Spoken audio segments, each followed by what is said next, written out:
పొద్దున్న లేచి అద్దంలో మన ఫేస్ అయినా చూసుకుంటామో లేదో గానీ మొబైల్లో ఫేస్బుక్ చూడకపోతే మనకు రోజు గడవదు. కానీ ఎప్పుడైనా కనీసం ఇన్నేళ్లలో ఒకసారైనా ఆలోచించారా? ఫేస్బుక్ ని తయారు చేసిన వ్యక్తికి ఈ ఐడియా ఎక్కడి నుండి వచ్చిందని? ఒక కాలేజీ కుర్రాడు తన రూమ్మేట్స్ తో కలిసి రాత్రులు కూర్చొని కేవలం కోడ్ రాస్తూ ఫేస్బుక్ అనే ఒక అప్లికేషన్ ని బిల్డ్ చేశాడు. బహుశా అతనికి కూడా ఆ రోజు తెలియదు, గడిచే కొన్నేళ్లలో తను బిల్డ్ చేసిన ఆ అప్లికేషన్ ని ప్రపంచాన్ని సోషల్ మీడియా వైపు లాగే ఓ అస్త్రాన్ని తయారు చేస్తున్నాడని. ఆ అప్లికేషన్ తనను లాభాల వైపుగా తీసుకుని వెళ్ళిందా లేదా కోర్టు మెట్లు ఎక్కించిందా? మనుషులకు ప్రస్తుత సోషల్ మీడియా అనే రెక్కలు జోడిస్తూ మెటావర్స్ అనే మరో యూనివర్స్ ని సృష్టించబోతున్న ఆనాటి ఆ కాలేజీ కుర్రాడు గురించి పూర్తిగా తెలుసుకోవాలి అంటే ఈ వీడియోని ఆఖరి దాకా చూడండి. Hello friend, welcome back to our channel. Mark Zuckerberg సృష్టించిన సోషల్ మీడియా భవిష్యత్తును మార్చేసిన దిగ్గజం. ఫ్యూచర్ లో మెటావర్స్ అనే కాన్సెప్ట్ లో మనుషుల్ని VR హోలోగ్రామ్స్ కాన్సెప్ట్ వైపుగా కృషి చేస్తున్న ఒక మేధావి. ఫేస్బుక్ స్టార్ట్ చేశాక అతని జర్నీ మనం అనుకున్నంత సులువుగా సాగలేదు. గొడవలు, కోర్టులు, కేసులు, ఫ్రెండ్స్ పొడిచిన వెన్నుపోటులు, ఇలా ఎన్నో దెబ్బలు ఎదుర్కొంటూ ఎదిగిన మార్క్ మెటావర్స్ తో మన ముందుకు వచ్చాడు. కానీ నిజంగా మెటా ఫ్యూచర్ లో సక్సెస్ అవుతుందా, లేదా ఎలాన్ మస్క్ లాంటి మరింత మంది వచ్చి మనందరినీ ఎగ్జైట్మెంట్ స్టేట్ కి తీసుకుని వెళ్లి మెటావర్స్ కాన్సెప్ట్ ని కామన్ చేయబోతున్నారా? వీటన్నిటి గురించి ఈ వీడియోలో మాట్లాడుకుందాం. కానీ మొట్టమొదట మార్క్ జుకర్బర్గ్ ప్రయాణం ఎలా మొదలైందో తెలుసుకుందాం. అది 2002. మార్క్ హార్వర్డ్ లో అడుగుపెట్టిన రోజులు. అప్పటికే తనకు టెక్నాలజీపై గట్టి పట్టు ఉంది. కోడింగ్ చేస్తూ అవలేలాగా యాప్స్ ని డెవలప్ చేస్తూ ఉండేవాడు. కానీ అప్పుడు మార్క్ కి తెలియదు ఫ్యూచర్ లో ఓ టెక్ గెయింట్ గా మారబోతున్నాడని. 2003లో ఫేస్ మ్యాస్ అనే వెబ్సైట్ తయారు చేయడం అతని జీవితాన్ని మార్చేసింది. ఫేస్ మ్యాస్ లో హార్వర్డ్ స్టూడెంట్స్ ఫొటోస్ ని రేట్ చేయడమే కాదు, ఇది చాలా వైరల్ అయిపోయింది. కానీ ప్రైవసీ ఇష్యూస్ వల్ల హార్వర్డ్ ఈ సైట్ ని బ్లాక్ చేసింది. కానీ ఈ చిన్న ఐడియానే ద ఫేస్బుక్ పుట్టుకకు స్పార్క్ ఇచ్చింది. 2004లో తన roommates Dustin Moskovitz, Edward Saverin, Chris Hughes and Andrew McCollum వాళ్ళందరితో జుకర్బర్గ్ ద ఫేస్బుక్ ని లాంచ్ చేశాడు. మొదట హార్వర్డ్ స్టూడెంట్స్ కి మాత్రమే ఉన్న ఈ ప్లాట్ఫామ్ IVY లీగ్ యూనివర్సిటీస్ అన్నిటికీ స్ప్రెడ్ అయ్యింది. ఆ తర్వాత ప్రపంచమంతా ఫేస్బుక్ ఫినామినాన్ గా మారిపోయింది. అలా ఫేస్బుక్ సక్సెస్ స్టోరీ మొదలయ్యి ఈ రోజు ఏ రేంజ్ కి ఎదిగిందో ప్రత్యేకముగా చెప్పనక్కరలేదు. అలా అని ఫేస్బుక్ ఎదిగే దారిలో ఎలాంటి ఆటంకాలు లేకుండా సాఫీగా సాగిపోలేదు ఈ ప్రయాణం. కొన్ని వివాదాలు, మరెన్నో ఆటుపోట్లను ఎదుర్కొంది ఫేస్బుక్. కెమెరాన్ అండ్ టైలర్ వింకిల్వోర్త్ ఇంకా దివ్య నరేంద్ర కలిసి హార్వర్డ్ కనెక్షన్ అంటే దానిని తర్వాత కనెక్ట్ గా మార్చారు. ఓకే, ఆ సైట్ డెవలప్మెంట్ లో జుకర్బర్గ్ సహాయం చేస్తానని ఒప్పుకున్నాడని చెప్పారు. కానీ అతను వాళ్ళ ఐడియా దొంగిలించి ఫేస్బుక్ ప్రారంభించాడని వాదించారు. 2008లో 65 మిలియన్లు క్యాష్ ఇంకా స్టాక్స్ తో ఫేస్బుక్ వివాదాన్ని సెటిల్ చేసింది.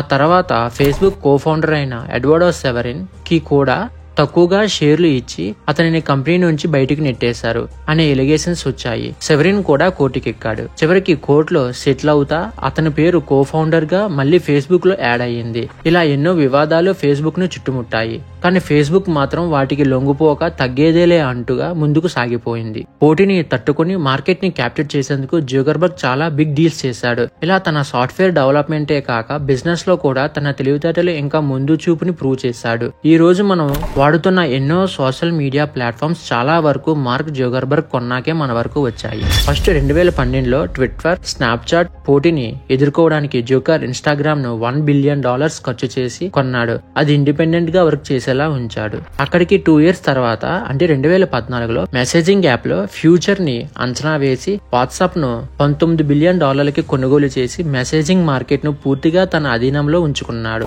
అక్కడితో ఆగిపోలేదు. అదే సంవత్సరం అంటే 2014లోనే విర్చువల్ రియాలిటీ ఫ్యూచర్ లో భూమిలోకి రాబోతుందని గుర్తించి ఓక్లాస్ ని $2 బిలియన్ కొని మెటావర్స్ వైపు అడుగులు వేస్తున్నాడు.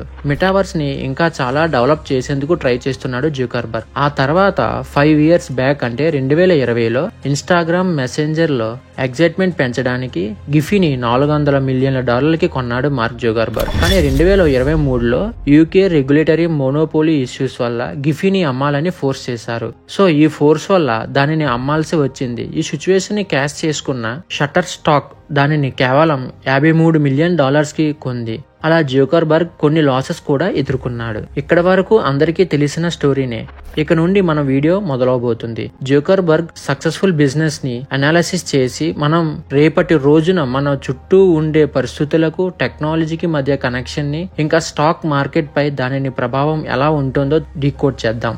సో ఈ వీడియోని ఎంతవరకు లైక్ చేయకపోతే వెంటనే లైక్ చేసేయండి. మరి ఇక స్టోరీలోకి వెళ్తే తన కస్టమర్స్ కి మైండ్ బ్లాక్ అయ్యే ట్విస్ట్ ఇచ్చాడు మార్క్. ఆ ట్విస్ట్ అటు స్టాక్ మార్కెట్ ని ఇటు టెక్నాలజీ ఫీల్డ్ ని ఒక ఊపు ఊపైపోతుంది. 2021లో ఫేస్బుక్ ను మెటాగా రీబ్రాండ్ చేస్తూ జోకర్బర్గ్ ప్రపంచానికి పెద్ద షాక్ ఇచ్చాడు.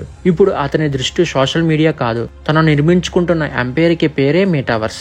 Meta AI, augmented reality, virtual రియాలిటీపై భారీగా పెట్టుబడులు పెట్టి భవిష్యత్తులో స్మార్ట్ ఫోన్లను రీప్లేస్మెంట్ చేసే ప్లాట్ఫామ్ ను తయారు చేయడమే అతని లక్ష్యం. బేసిక్ గా బిజినెస్ మైండ్స్ కి ఉండాల్సిన ముఖ్యమైన లక్షణం తన కాంపిటీటర్స్ కంటే కాస్త ముందుగా ఆలోచించడం, అవుట్ ఆఫ్ ది బౌండరీస్ వెళ్లి డ్రీమ్ చేయడం. విఆర్ సినిమాలకు మాత్రమే పరిమితం, దానిలో పెద్దగా సక్సెస్ వస్తుందో రాదో అదేదో ఎంటర్టైన్మెంట్ ఇచ్చే టైంపాస్ వ్యాపారం అని చిన్నచూపు చూసే బిజినెస్ దిగ్గజాలంతా విఆర్ ని పక్కన పెట్టేస్తుంటే మార్క్ దానిని తన ఫ్యూచర్ డ్రీమ్ గా చూస్తున్నాడు. అది ఖచ్చితంగా స్మార్ట్ ఫోన్ యుగాన్ని క్లోజ్ చేస్తుంది అని బలంగా నమ్ముతున్నాడు. ఈ ఆలోచనతోనే 2021లో మార్క్ జోకర్బర్గ్ ఫేస్బుక్ ను మెటాగా రీబ్రాండ్ చేశాడు. ఆధునిక టెక్నాలజీస్ లో పెట్టుబడులు పెట్టి మెటావర్స్, ఆగ్మెంటెడ్ రియాలిటీ, వర్చువల్ రియాలిటీలతో భవిష్యత్తును మలచాలని నిర్ణయం తీసుకున్నాడు. ఎక్కడైనా ఎప్పుడైనా వర్చువల్ అవతార్లా మారి మనం దూరంగా ఉన్నవారితో రియల్ టైమ్ లో ఇంటరాక్ట్ అవ్వచ్చు.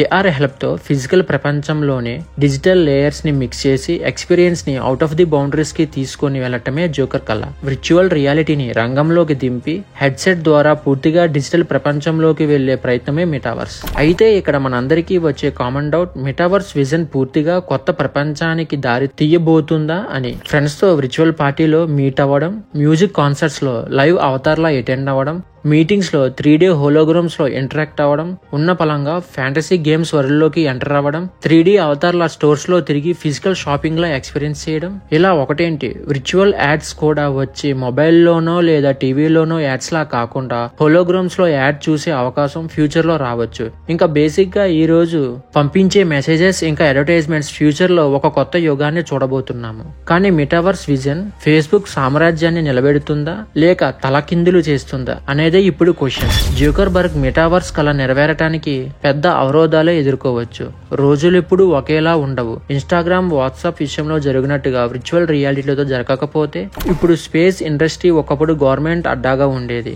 ఇప్పుడు మెల్లమెల్లగా ఎలాన్ మస్క్ నిర్మించుకుంటున్న స్పేస్ ఎక్స్ చేతుల్లోకి జారిపోవట్లే. అలాగే రేపొద్దున్న ఎలాన్ మస్కో లేదో అలాంటి మరెవరో వచ్చి మెటాకి ధీటుగా బాటలు వేస్తే, for suppose Elon Musk leadership లో డెవలప్ అవుతున్న Neuralink brain computer interface technology ద్వారా భవిష్యత్తును మలచని లక్ష్యంగా పెట్టుకుంది. న్యూరాలింక్ మెదడికి డైరెక్ట్ గా కనెక్ట్ అయ్యే చిప్. బ్రెయిన్ తోనో సోషల్ మీడియాని, మెసేజింగ్ గేమ్స్ ని కంట్రోల్ చేయడం మాత్రమే కాదు, ఫేస్బుక్, మెటా లాంటి ప్లాట్ఫామ్ ని పూర్తిగా స్కిప్ చేయడం కూడా. ఒకసారి ఆలోచించండి, ఫోన్ లేకుండా, విఆర్ హెడ్సెట్ లేకుండా ఒక ఆలోచనతోనే మీమ్స్ షేర్ చేయడం, వీడియో కాల్ చేయడం, ట్వీట్ చేయడం. ఇది భవిష్యత్తులో నిజమైతే.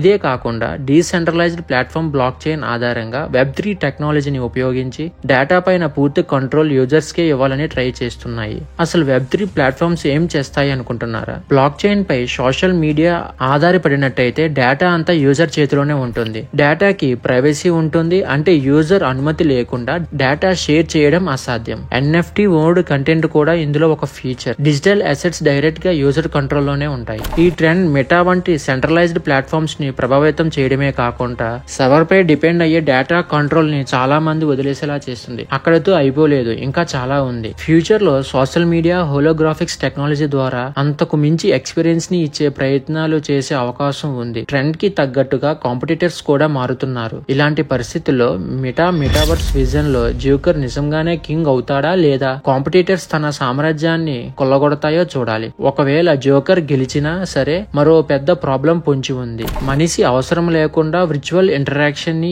ఏఐ బోర్డ్స్ ఆటోమేట్ చేయడం. మెటావర్స్ ఏఐ సహాయంతో 3D అవతార్స్ పూర్తిగా యూజర్స్ లాగా స్పందించడం. ఈ ఏఐ సిస్టమ్స్ యూజర్స్ ఇంటరాక్షన్ డేటాని దొంగిలించడం. ఇలా ఒకటేంటి, ప్రైవసీ ప్రాబ్లమ్స్ కూడా ఇది పునాది వేసే ఛాన్సెస్ ఎక్కువగానే ఉన్నాయి. సరే, ఈ విషయాన్ని పక్కన పెడితే మెటావర్స్ లో వర్చువల్ ఎకనామీ పూర్తి స్థాయిలో ఆర్థిక వ్యవస్థను చేంజ్ చేయవచ్చు. Virtual goods like digital assets, NFTs, online కరెన్సీలో మిలియన్ల డాలర్లు ఇన్వెస్ట్ చేస్తారు. వర్చువల్ రియల్ ఎస్టేట్ కూడా సాధ్యం అవ్వచ్చు మెటావర్స్ లో. వర్చువల్ భూములను, ఇల్లును కొనుగోలు చేయడం ట్రెండ్ గా మారే అవకాశం ఉంది. డిజిటల్ అవతార్స్ అండ్ అప్గ్రేడ్స్ వల్ల కూడా లాభం ఉండొచ్చు. Like avatar customisation, look changes, ఇలా ఇంతకు ముందు గేమ్స్ లో లాగా రియల్ లైఫ్ గా మారి ఓ డిజిటల్ ఎకనామీకి దారి తీసే ఛాన్సెస్ ఉన్నాయి. ఈ విర్చువల్ ఎకనామీ ఫేస్బుక్ మోడల్ ను కంప్లీట్ గా మేక్ ఆర్ బ్రేక్ చేయవచ్చు. అయితే చైనా, భారతదేశం సోషల్ మీడియా జర్నీ డిఫరెంట్ గా ఉండబోతుంది. ఎందుకంటే ఫేస్బుక్ ప్రపంచాన్ని ఏలుతున్న చైనా, ఇండియాలో సోషల్ మీడియా జర్నీకి కొన్ని లిమిటేషన్స్ ఉన్నాయి.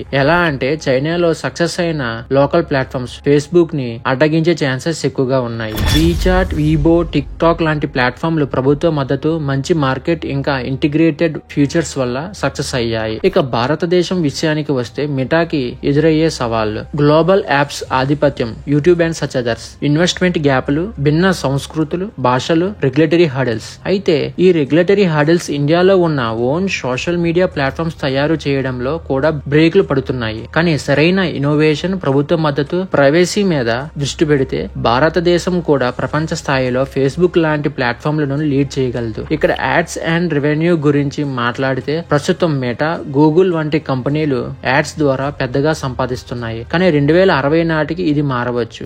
యూట్యూబ్ ప్రీమియం, ట్విట్టర్ యాక్స్ లాంటి సోషల్ మీడియా ప్లాట్ఫామ్స్ లో యాడ్ ఫ్రీ ఎక్స్పీరియన్స్ కోసం కస్టమర్స్ భారీగా మనీ చెల్లించే అవకాశాలు ఉన్నాయి. ఏఐ యూజర్స్ కి నెట్వర్కింగ్, చాటింగ్, కంటెంట్ సజెస్ట్ చేస్తుంది. ఇది ఫ్యూచర్ లో చాలా అడ్వాన్స్ అవ్వచ్చు. సరే, మార్క్ జుకర్బర్గ్ ఫైనాన్షియల్ స్టేటస్ యొక్క ఇంపాక్ట్ స్టాక్ మార్కెట్ పై ఎలా ఉంటుందో జస్ట్ అంచనా వేద్దాం. జుకర్బర్గ్ ఆస్తి 100 బిలియన్లు పై మాటే. కానీ ఇది మెటా విజయంపై ఆధారపడి ఉంది. అతని ఇన్నోవేటివ్ ఇన్వెన్షన్స్ మార్కెట్ ని ఎలా అయినా ఇన్ఫ్లుయెన్స్ చేయవచ్చు. మెటా సక్సెస్ తో టెక్ స్టాక్స్ గ్రోత్ అవుతుంది. ఇది మెటాకి మాత్రమే కాక ఆ ఫీల్డ్ లో కాంపిటేటర్స్ అందరికీ ప్లస్ అయ్యే ఛాన్సెస్ ఇస్తుంది. ఏఐ మెటావర్స్ పై మెటా ఇన్వెస్ట్మెంట్స్ మార్కెట్ సెంటిమెంట్ ని ఇన్ఫ్లుయెన్స్ చేయవచ్చు. ఏదైనా సరే ఆలోచించి ఇన్వెస్ట్ చేయడం కరెక్ట్. రిస్క్ తీసుకొని గుడ్డిగా ఎక్కువ ఇన్వెస్ట్ చేస్తే తలరాతులు మారిపోయే ఛాన్సెస్ ఉన్నాయి. సో అలా mark Zuckerberg college dream room లో ఫేస్బుక్ ని ప్రారంభించి బిలియన్ల డాలర్ల సామ్రాజ్యాన్ని నిర్మించాడు. నిజంగా అద్భుతం. కానీ ప్రతి పెద్ద కంపెనీ మారిపోవాల్సిందే. భవిష్యత్తులో neural interface, decentralised network, AI ప్లాట్ఫామ్లు వచ్చేస్తాయి. మెటా నిలబడగలదా, లేక next Elon Musk Meta future లో కొత్త ఆలోచనతో వచ్చే సోషల్ మీడియా ప్లాట్ఫామ్స్ మెటా సామ్రాజ్యాన్ని పడగొడతాయా? సమాధానం కాలమే చెబుతుంది. కానీ ఒక్క విషయం మాత్రం నిజం, నెక్స్ట్ డిజిటల్ రెవల్యూషన్ మొదలైపోయింది.